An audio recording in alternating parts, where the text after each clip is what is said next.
No começo eram as trevas, e então Bang. Nasceu um sistema que se expande infinitamente, feito de tempo, espaço e matéria.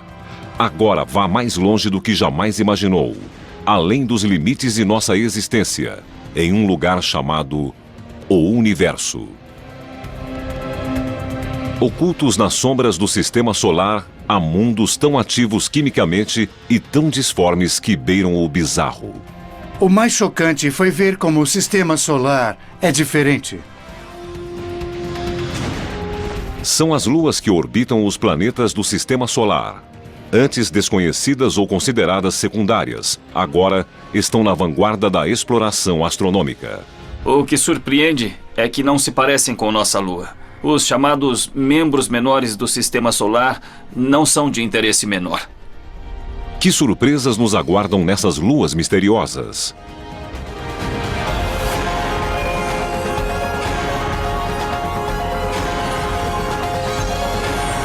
O Universo. Luas misteriosas. Nosso sistema solar foi sempre um terreno fértil para escritores de ficção científica. Mas, com os avanços exponenciais da tecnologia dos telescópios e contatos diretos feitos por sondas não tripuladas, foram abertas as portas para um novo balé de luas. A maioria gira para um lado, algumas giram para o outro, todas em ritmos diferentes, passando umas pelas outras. As internas ultrapassando as externas. Durante quase meio século, acreditou-se que o sistema solar abrigava apenas 32 luas. Suas dimensões variavam da lua de Júpiter, Ganimedes, maior que o planeta Mercúrio, a pequenas luas em formato de asteroide, como as luas de Marte, Phobos e Deimos. Esse número explodiu. Somente em 2007, cientistas anunciaram a descoberta de 20 novas luas em Júpiter, uma em Saturno e 3 em Netuno. O que aconteceu foi que os telescópios astronômicos foram equipados com câmeras de CCD. São as câmeras digitais que quase todos têm hoje em dia. Para os astrônomos, é difícil precisar o número de luas no sistema solar. À medida que câmeras ficam mais sensíveis e telescópios mais potentes, novas luas são descobertas. As luas são classificadas de duas formas. Algumas, como a nossa Lua, descrevem órbitas quase circulares acima do equador do planeta e são chamadas de luas regulares. Embora nossa Lua tenha sido formada em um impacto, todas as outras luas regulares têm origem na aglutinação dos elementos que cercam o planeta pai, em um processo de acréscimo constante. Um exemplo clássico de luas regulares são as luas galileanas de Júpiter, Io, Europa, Ganimedes e Calisto. O material que formou Júpiter espalhou-se um pouco. Esse material acumulou-se nas luas. Luas que possuem órbitas alongadas, ligeiramente inclinadas em relação ao equador dos planetas, são chamadas de irregulares. A maioria delas se move em órbitas retrógradas, no sentido horário se o planeta girar no sentido anti-horário. Phoebe, a lua recém-descoberta de Saturno, é um exemplo perfeito. Ela começou sua vida celestial como um viajante independente, orbitando o Sol antes de ser capturada por Saturno. Seja regular ou irregular, a Lua deve estar ao alcance gravitacional do planeta pai. O limite dessas órbitas é conhecido como esfera de Hill. O fenômeno foi batizado em homenagem a George William Hill, astrônomo americano que viveu no século XIX. A esfera de Hill é uma região em torno do planeta que se move junto com ele, dentro da qual a gravidade do planeta supera a gravidade do Sol. As luas de Marte, Deimos e Phobos comportam-se de forma distinta dentro da esfera de Hill. Se o planeta gira mais rápido do que a Lua orbita, como no caso de Deimos, as forças entre os dois fazem a Lua se afastar. Phobos, por outro lado, gira mais rápido que Marte. Essas pequenas luas foram descobertas por Aspet Hall em 1877. Ele as batizou de Phobos, o deus grego do medo, e Deimos, o deus do terror. Tom Duxbury participou da missão que fotografou pela primeira vez as duas luas em formato de batata. Era tarde da noite, em um dia escuro e chuvoso, e quando virei a fotografia de lado, parecia uma caveira. Foi de arrepiar.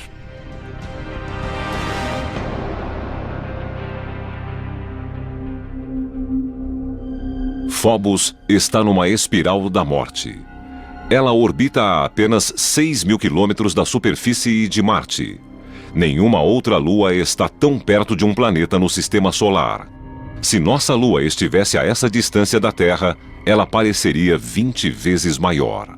Sua órbita duraria horas. Não dias como é agora, mas horas. E a lua cheia tomaria o céu. As marés subiriam e recuariam dezenas de metros. E, numa situação dessas, com certeza, a Lua acabaria se chocando contra a Terra. A aproximação de Phobos é causada por um processo conhecido como aceleração secular. Por girar mais rápido do que Marte, a Lua gera uma força de atração na superfície do planeta. Dessa forma, cada órbita deixa Phobos mais perto da superfície marciana. A luta entre Marte e Phobos lembra a dinâmica de uma bola amarrada a um poste. Imagine que a bola seja a Lua. O poste seria o planeta e a corda entre os dois seria a força gravitacional exercida pelo planeta. O que vemos é que a gravidade atrai a Lua de uma forma que aumenta sua velocidade. Ela vai cada vez mais rápido, se aproximando até bater no poste. É exatamente isso que acontece com Phobos. A velocidade da órbita de Phobos é maior que a da rotação de Marte. A interação gravitacional atrai Phobos cada vez mais, aumentando a velocidade de sua órbita. Em 50 milhões de anos, Phobos estará tão próxima que vai chocar-se contra o planeta e Marte deixará de ter essa lua.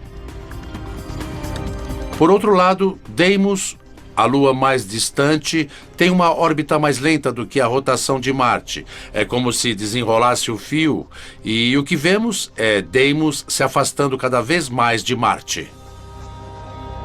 Por fim, Deimos será tirada de Marte pela gravidade do Sol, ou seja, com o tempo, Marte não terá nenhuma lua.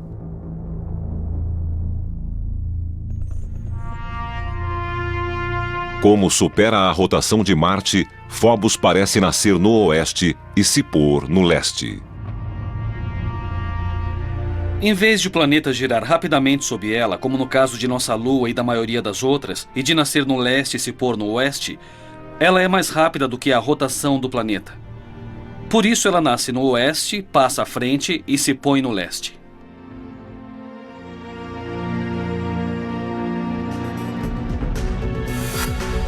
$50 milhões de anos se passarão antes de Phobos desaparecer. Até lá, ela poderá ser útil para uma eventual colonização de Marte. O escritor Arthur C. Clarke cogitou esta possibilidade no livro As Areias de Marte. Embora não haja motivo para a colonização de Phobos, sua proximidade com Marte a tornaria um ponto de parada natural. Sob o aspecto gravitacional, é muito mais fácil ir a Phobos, que não tem gravidade, do que enfrentar a gravidade de Marte para descer no planeta. De Galileu a Stanley Kubrick, os planetas gigantes do sistema solar exterior incitam a imaginação com sua enormidade. Mas qualquer tipo de exploração seria suicídio. A enorme pressão da atmosfera de Júpiter torna impossível a sobrevivência. No entanto, as luas desses planetas oferecem uma plataforma mais promissora para a exploração e futura colonização. Essas prisioneiras da gravidade de Júpiter seriam mundos hostis ao desenvolvimento da vida orgânica? Ou poderiam fornecer um abrigo seguro para futuras gerações de exploradores planetários?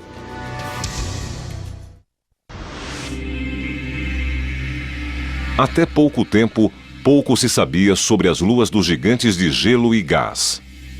Grande parte delas permanecia oculta no brilho de seus planetas. Agora, telescópios modernos e a exploração espacial não tripulada revelaram um reino ocupado por inúmeras luas, de mundos esféricos semelhantes a planetas, a luas disformes com apenas 50 quilômetros de extensão. Júpiter, o maior planeta do Sistema Solar, é um ímã de luas. Tudo começou 4 bilhões e meio de anos atrás, com uma enorme nuvem gasosa que colapsou em si mesma.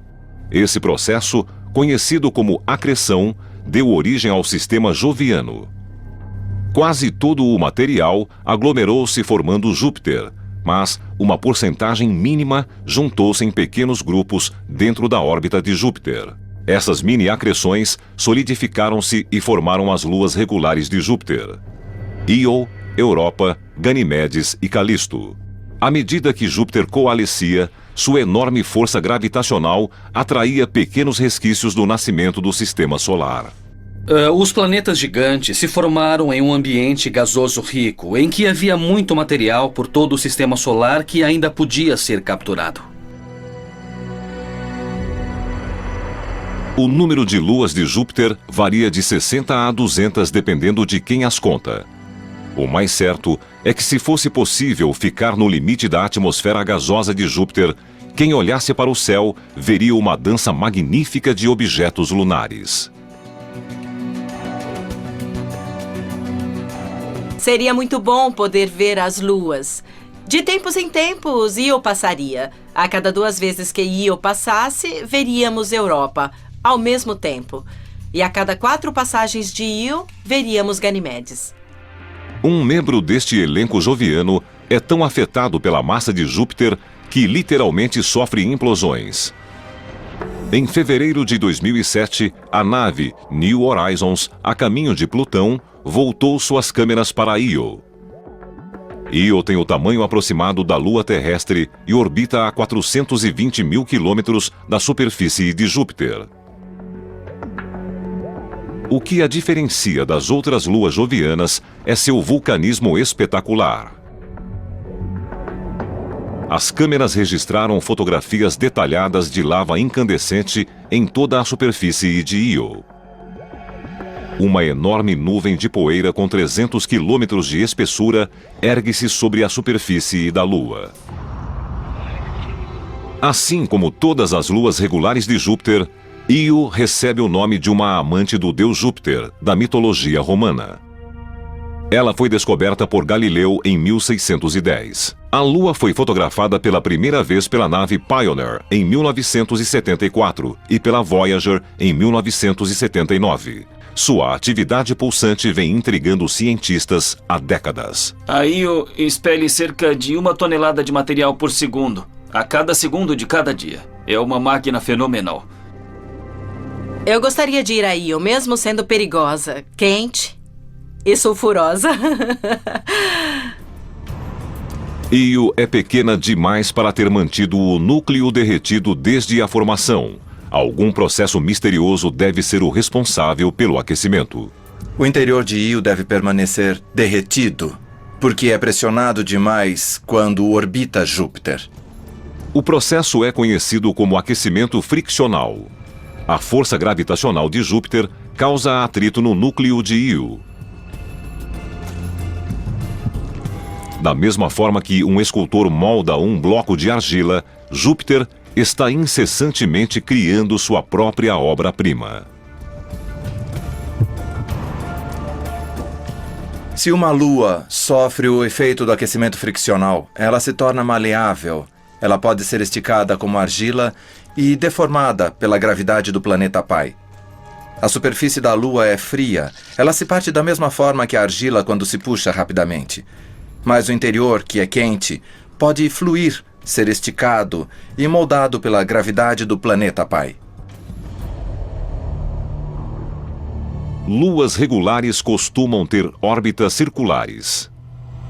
Para produzir aquecimento friccional, uma lua deve possuir uma órbita mais alongada na qual a distância do planeta mude radicalmente durante uma única revolução. Essas órbitas excêntricas ocorrem somente quando são influenciadas pela gravidade de outra lua. Quando uma lua está numa órbita excêntrica não circular, ela se aproxima e se afasta de seu planeta pai. Assim, ela é achatada e puxada quando está mais próxima. Io está em ressonância orbital com outras duas luas, Europa e Ganimedes. Enquanto Júpiter e Io lutam para estabelecer uma relação sincrônica, Europa e Ganimedes puxam Io em direções opostas. Júpiter a puxa de volta e Io é esticada e comprimida no processo. O aquecimento friccional em Io, responsável por seus grandes vulcões, tem um efeito colateral. Ele cria o maior objeto visível estacionário no sistema solar. Uma enorme nuvem gasosa 500 vezes maior do que Júpiter. Em 1990, o professor Michael Mendilo e sua equipe da Universidade de Boston descobriram uma grande nuvem gasosa espalhando-se de um lado a outro de Júpiter. Eles foram os primeiros a fotografar a nébula por inteiro, descobrir suas origens e o mecanismo que a faz crescer. A Io é muito pequena e não possui atmosfera, mas seus vulcões estão continuamente expelindo um material que poderia ser uma atmosfera. Mas você poderia perguntar por que não tem uma enorme atmosfera se todos os vulcões estão ativos há eras. Bom, é porque o material escapa. O principal gás é o sódio. Embora represente apenas 5% dos materiais expelidos por Io, ele é facilmente detectável por telescópios na Terra. O sódio emite um brilho alaranjado. Na verdade, o sódio é comumente utilizado para iluminar as ruas de muitas cidades do mundo todo. As moléculas do sódio e de outros gases são projetados pela luz do Sol em elétrons no campo magnético de Júpiter. Elétrons e prótons são liberados por algumas dessas partículas e ionizam. Os íons, na forma de plasma, são carregados pela poderosa magnetosfera de Júpiter. A velocidade aumenta de forma dramática em função do campo magnético. É como dar uma volta em um carrossel cósmico. As linhas do campo magnético são os postes, e de tempos em tempos, o átomo de sódio é apanhado juntamente com o elétron. Agora eu estou no núcleo de plasma de Júpiter, com todos os outros íons e elétrons que foram capturados anteriormente. E então os íons e elétrons recombinam e o nêutron não é contido pelo campo magnético e acaba escapando numa velocidade muito maior. E ele é suficiente para escapar de Júpiter. E eles foram a maior nuvem de gás visível que está permanentemente no sistema solar. Se a nébula pudesse ser vista a olhos nus, teria o tamanho de 12 luas no céu. É tão grande que, para vê-la, Michael teve de criar um telescópio especial. Na verdade, para se ter um grande campo de visão, só precisamos de uma pequena lente. O binóculo nos dá um grande campo de visão. Em 1991, o telescópio era considerado corriqueiro, mas sua câmera era altamente sofisticada e, na época, revolucionária. Era uma câmera digital. Quando se tira uma foto na forma de números, é possível fazer qualquer coisa com ela. Michael e sua equipe sabiam que havia sódio na nébula. O sódio também está presente na atmosfera terrestre. Eles conseguiram comparar imagens digitais das atmosferas da Terra e de Júpiter e criar uma imagem da nébula. Seria muito difícil fazer isso com apenas 2 fotografias em papel, mas com as câmeras digitais revolucionamos a forma de processar as imagens. Io, sem dúvida, seria um destino de enorme interesse científico, mas seu ambiente hostil descarta essa possibilidade. Até mesmo o pouso de uma sonda não tripulada seria difícil em meio à superfície instável da Lua. Mas há outra Lua em torno de Júpiter que pode não somente permitir a exploração humana, mas, possivelmente, sustentar suas próprias formas de vida. Europa é um dos objetos mais fascinantes e enigmáticos do nosso sistema solar. Totalmente diferente de qualquer outro lugar e diferente de qualquer coisa na Terra. A superfície apresenta fissuras, possui terrenos modelados, terrenos caóticos e parece que tem icebergs em algumas áreas. Sabemos que Europa é uma lua extraterrestre, mas será que abrigaria formas de vida extraterrestres? O universo, luas misteriosas. Europa orbita a 640 mil quilômetros da superfície de Júpiter, cerca de o dobro da distância de Io. Assim como a prima, ela também é moldada por ondas gravitacionais. Júpiter tem a maior influência. Sua massa, como um amante persistente, puxa a Lua relutante em sua direção. Europa resiste com a própria gravidade, e eles formam uma espécie de simbiose, centenas de milhares de quilômetros acima do gigante gasoso.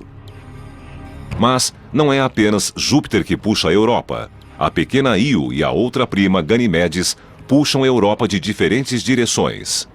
É a mesma ressonância orbital que exerce um efeito dramático em Io. No entanto, os resultados são bem diferentes em Europa.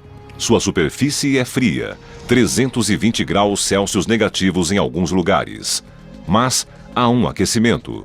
E o que existe na superfície de Europa também é o que a torna tão interessante: água. Essa água no estado líquido sobe de um oceano subterrâneo e espalha-se sobre a superfície da Lua, criando um pavimento semelhante aos dos rinques de gelo. O oceano da Europa é raso e fica apenas a 15 ou 20 quilômetros abaixo da superfície. A água foi o berço da vida na Terra. Poderia ocorrer o mesmo em Europa ou em outras luas? Oceanos congelados em satélites talvez sejam os habitats mais comuns do universo. Terra é relativamente rara, mas satélites congelados são abundantes. Em fevereiro de 2007, a nave New Horizons, a caminho de Plutão, conseguiu passar perto de Europa e enviar imagens impressionantes. Enormes padrões geológicos, que foram chamados de círculos ingleses, podem ser vistos quando o Sol está nascendo ou se pondo atrás de Europa.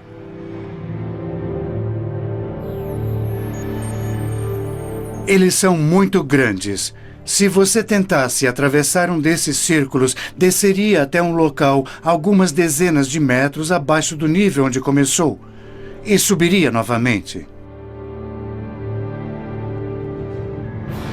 A semelhança dos círculos ingleses de Europa com os encontrados aqui na Terra termina quando levamos em conta as dimensões.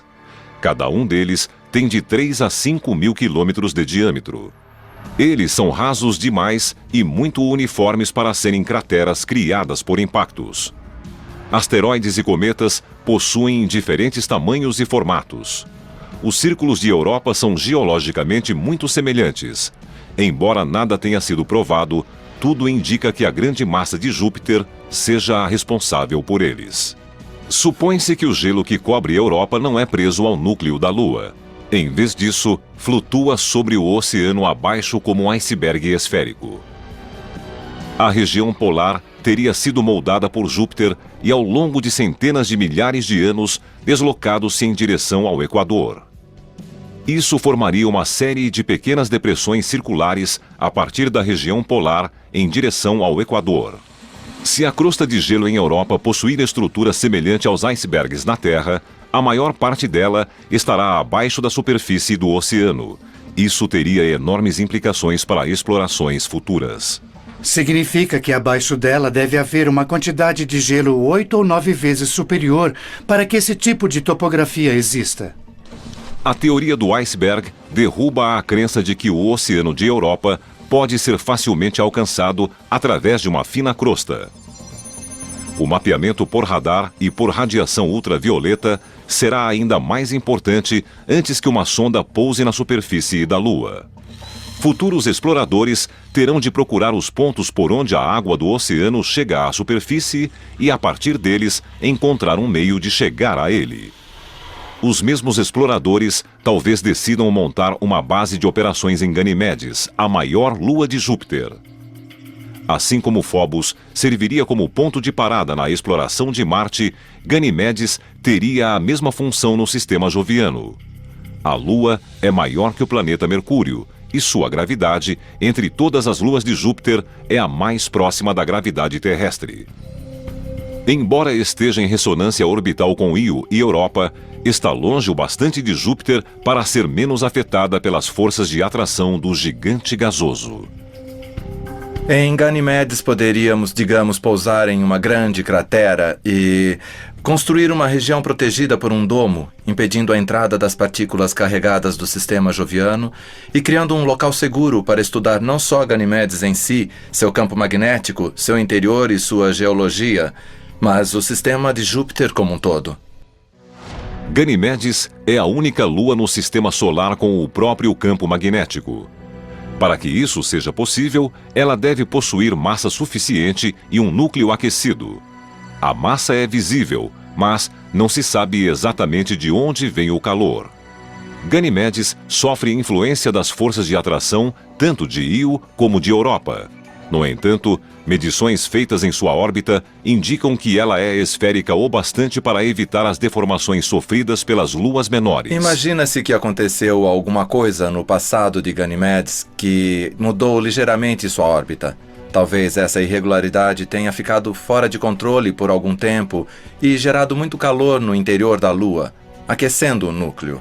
Na verdade, não sabemos. A única certeza que temos é que a passagem da nave New Horizons pelo sistema joviano nos deu uma boa ideia das maravilhas que poderemos encontrar nas luas de Júpiter. Cientistas aguardam com ansiedade o dia em que uma sonda descerá em uma dessas luas e começará a revelar os segredos desses mundos misteriosos. Outra lua gelada orbita o gigante gasoso Saturno. Ela é pequena demais para manter a própria atmosfera, mas isso não a impede de se aproveitar da atmosfera de seu planeta pai. Encélado, embora muito pequena, tem o nome de uma tribo de gigantes da mitologia grega. Assim como Io e Europa, Encélado tem uma órbita excêntrica em torno de seu planeta pai, Saturno. As forças de atração de Saturno esticam e puxam a pequena lua, gerando calor em seu interior. Mas, diferente de Io, o material fundido não é expelido para uma nuvem gasosa. A água também não aflora do mesmo modo que em Europa. Na verdade, Encélado lança água em jatos na atmosfera de Saturno. Nós chamamos de vulcão.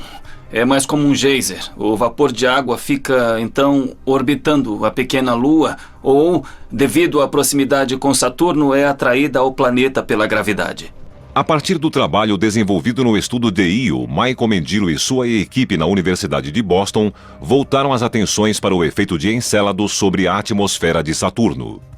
Descobrimos que a água é um excelente catalisador para recombinar íons e elétrons.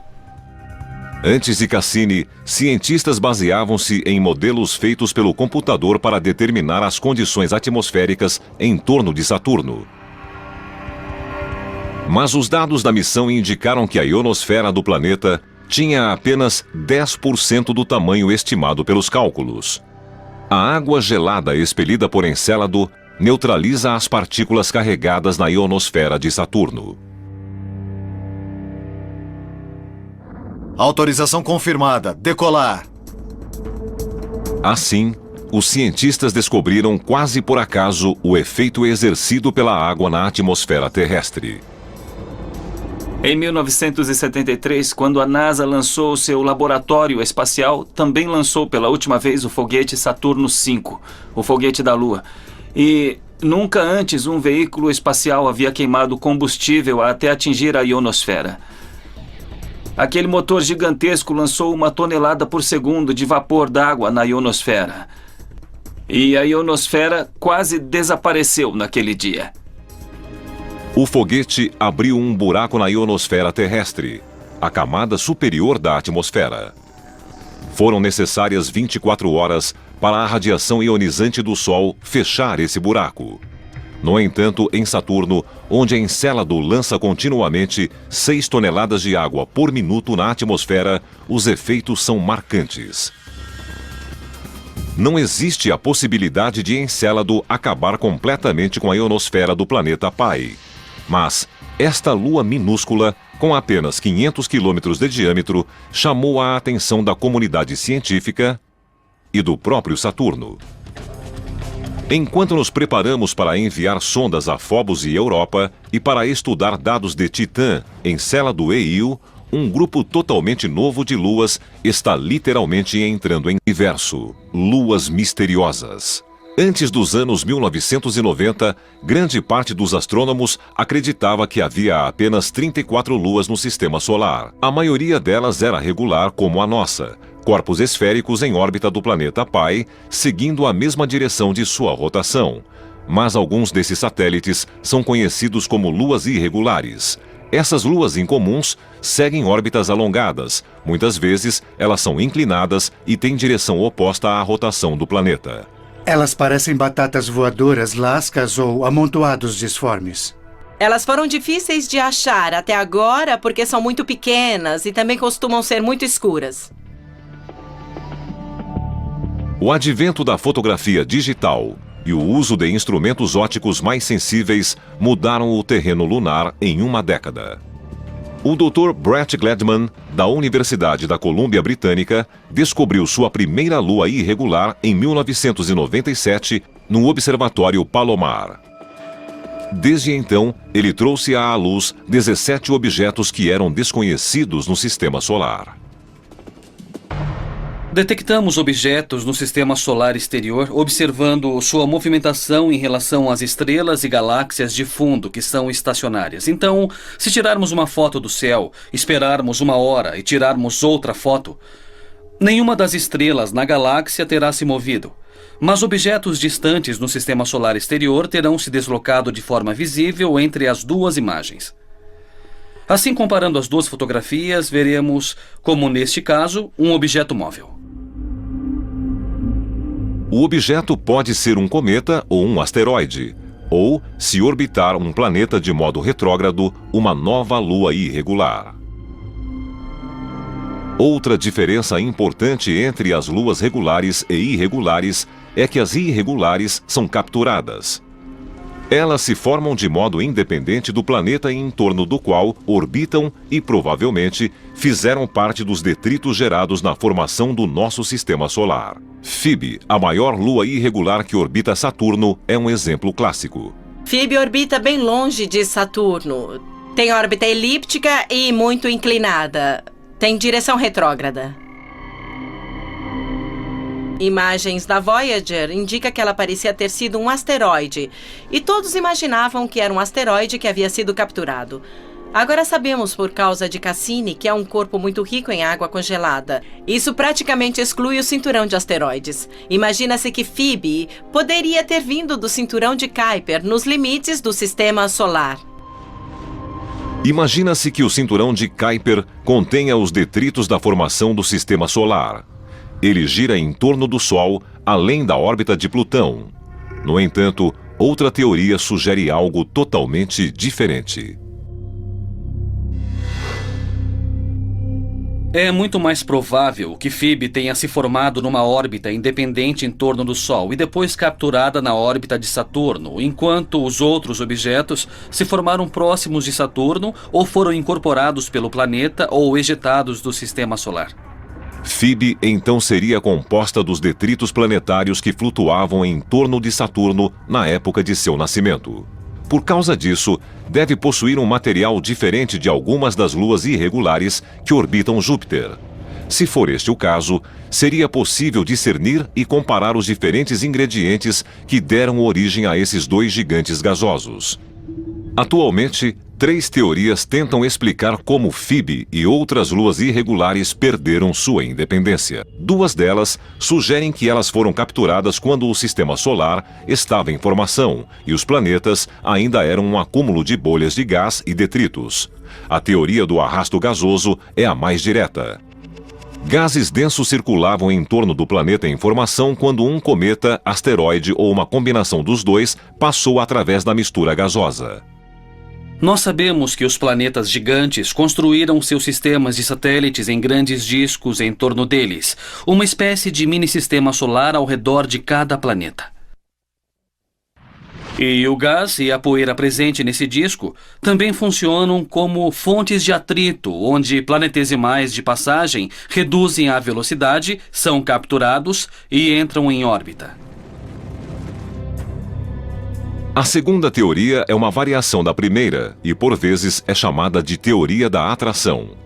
Neste caso, em vez de ser capturado ao passar pelos gases em acreção, o objeto é puxado para a órbita do planeta em formação pela força gravitacional crescente. As 2 teorias de captura funcionam bem nos casos de Júpiter e de Saturno, porque a quantidade de matéria durante sua formação era grande o bastante para reduzir a velocidade dos objetos passantes. Mas o mesmo não acontece nos caos de Netuno e de Urano. Devido ao frio extremo, os 2 planetas formaram-se muito mais lentamente, e é difícil acreditar que os materiais aglutinados possuíam massa suficiente para deter um objeto em movimento no sistema solar. No entanto, os 2 planetas possuem luas irregulares. Assim surgiu uma terceira teoria, a da interação de 3 corpos. Descobrimos que muitos objetos são, na verdade, mais que um objeto. Costumam ser 2 objetos, normalmente. Isso ocorre porque eles têm mais ou menos o mesmo tamanho e têm uma relação binária. Em vez de ser um objeto grande com um objeto pequeno em torno dele, assim, deste jeito, são 2 objetos do mesmo tamanho girando numa órbita comum aos 2, em torno de um baricentro. Um par binário existe quando 2 objetos do mesmo tamanho estão próximos o bastante do baricentro para evitar que um terceiro objeto de dimensões maiores os separe. Mas, quando um dos elementos do par binário é consideravelmente maior que o outro, um terceiro elemento de maior porte tem uma chance maior de separá-los. O menor tenderá a descrever uma órbita muito maior que o manterá mais distante. Isso faz com que o objeto menor se aproxime o bastante do planeta para ser capturado, enquanto o parceiro é lançado em uma órbita independente. Uma lua, no entanto, parece desafiar a classificação. Tritão descreve uma órbita retrógrada em torno de Netuno, no sentido oposto à rotação do planeta. Isso a tornaria uma lua irregular. No entanto, ela é esférica e orbita próxima ao Equador em uma circunferência quase perfeita. Essa é a descrição clássica de uma lua regular. Ela também emite misteriosos jatos gelados, indicando que já tinha sido ou possivelmente ainda seja vulcanicamente ativa. O universo, luas misteriosas. Antes que Voyager 2 fosse ao sistema solar exterior, Tritão era considerada uma bola rochosa sem vida de tamanho aproximado ao de nossa Lua. Quando a nave enviou fotografias revelando um mundo com montanhas, falhas geológicas e fissuras indicativas de movimento tectônico, além de uma atmosfera densa, todos ficaram impressionados.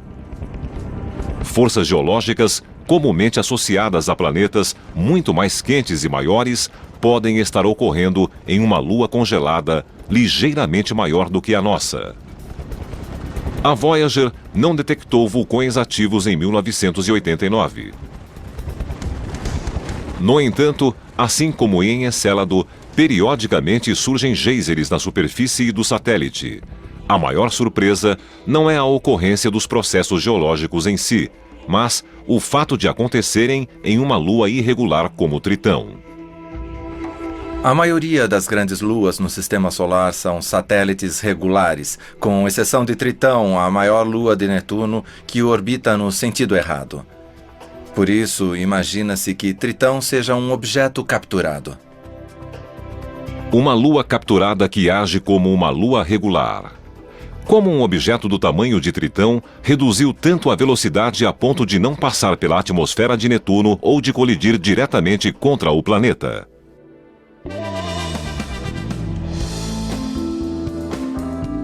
Não existe aposta garantida, mas algumas teorias têm melhores chances.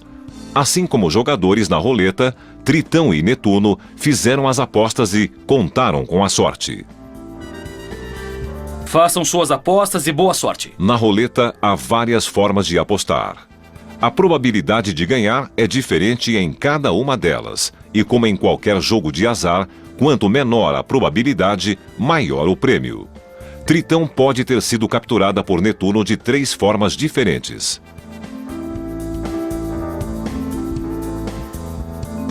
As 3 hipóteses são fisicamente possíveis, mas a primeira ideia de um arrasto gasoso é a menos provável, simplesmente porque o intervalo de tempo em que Netuno teve um disco de gás e poeira que poderia ter capturado a prototritão foi muito pequeno. A chance seria muito pequena. Seria como apostar no zero verde da roleta. É mais provável que a prototritão, em algum momento da história do Sistema Solar, tenha se chocado com um grupo de satélites gelados e essa colisão tenha originado o Tritão. Seria como apostar nos 12 primeiros números da roleta. Há uma chance em 3 disso ter acontecido. A melhor aposta é nos números pares. Nesse caso, haveria uma chance em 2 de as coisas acontecerem, e a melhor aposta atualmente é a hipótese da captura binária, porque sabemos que havia provavelmente milhares de objetos no cinturão de Kuiper que teriam o tamanho certo ligados a um objeto ainda maior, e Netuno poderia ter capturado um deles. Ninguém sabe qual foi o número vencedor nos primeiros dias do Sistema Solar, quando Netuno capturou Tritão. No entanto, assim que começou a orbitar o planeta de forma irregular, Tritão começou a destruir tudo em seu caminho. Netuno não tem um sistema de satélites muito regular. Imagina-se que a captura de Tritão atrapalhou o que teria sido um sistema regular, como o de outros planetas. É como se Tritão tivesse ficado irritada com a perda da liberdade e descontado nas outras luas de Netuno. Mas de onde veio essa lua teimosa? Dados da Voyager 2 indicam que a densidade de Tritão é praticamente igual à de Plutão. Isso revela uma identidade que nenhuma outra lua comum possui. Suspeita-se que Plutão e Tritão sejam ambos objetos originários do cinturão de Kuiper. O sistema solar exterior era composto de objetos grandes indo em várias direções, e alguns deles formaram os planetas gigantes, outros foram lançados ainda mais longe, para onde estão até hoje, no cinturão de Kuiper. Colisões, acreções e capturas reduziram o que já foi uma grande estrada de materiais de construção planetária. No início da história do Sistema Solar, o cinturão Kuiper deve ter tido objetos muito maiores, acumulando uma massa equivalente a 50 terras. O cinturão atual tem massa menor que a de uma terra. O que resta no cinturão de Kuiper é tão antigo quanto o próprio Sistema Solar. O material que compõe os objetos binários, estilhaços de colisões e até mesmo algumas luas desconhecidas não mudou nos últimos 4 bilhões de anos. É incrível como as luas são diferentes no Sistema Solar exterior. Na primeira vez que eu fui a um instituto de astronomia nos anos 60, não havíamos visto nenhuma das luas. Eram pequenos pontos no telescópio. Por isso não fazíamos ideia da diferença. O mais chocante é conhecer a variedade existente no Sistema Solar. Isso surpreendeu muito a mim e a todos daquela época. Ao retornarmos para casa, voltando dos limites gélidos do Sistema Solar, impressionados com a vastidão do universo e a majestade dos planetas, vale a pena fazer uma pausa para admirar os pequenos mundos nas sombras. Essas luas distantes, antes consideradas secundárias, guardam mistérios que a curiosidade humana terá de desvendar.